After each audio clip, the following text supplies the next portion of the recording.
बिस्मिल्लाहिर्रहमानिर्रहीम। अस्सलाम वालेकुम स्टूडेंट्स, मैं उम्मीद करती हूँ कि आप सब सेहत और ईमान की बेहतरीन हालत में होंगे।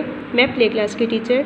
स्टूडेंट्स, आज मैं आपको उर्दू का कायदा पेज नंबर 4 और 5 पे और ते की पहचान बताऊँगी और पढ़ना सिखाऊँगी। तो आप जल्दी से उर्दू का कायदा ओपन करें, पेज नंबर 4 और 5। पे पर पत्ता, पे पर पतंग, पे पर पेंसिल। पे का साउंड होता है प पत्ता, प पतंग, प पेंसिल। ठीक है। और साइड पे एक्टिविटी है जिसमें आपसे कहा हुआ है पे से शुरू होने वाली तस्वीर के गिर्द दायरा लगाएं। तो स्टूडेंट्स, आपने बताना है कि पे से कौन सी तस्वीर शुरू होती है, अंगूर, आड़ू, बल्ब या पत्ता। तो स्टूडेंट्स, आपको पता है पे से पत्ता होता है, तो आपने पत्ते के गिर्द दायरा लगाना है। ठीक है।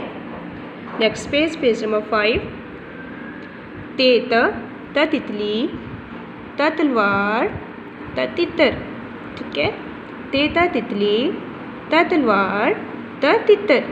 स्टूडेंट्स, साइड पे एक्टिविटी है जिसमें आपसे कहा हुआ है बे और ते के गिर्द दायरा लगाएं। तो स्टूडेंट्स, आपने बे और ते के गिर्द दायरा लगाना है। बे के नीचे एक डॉट होता है और ते के ऊपर 2 डॉट्स होते हैं। उम्मीद करती हूँ आपको ये लेक्चर अच्छे से समझ आ गया होगा। साउंड्स को पढ़ने के लिए वीडियो को बार बार वॉच करें।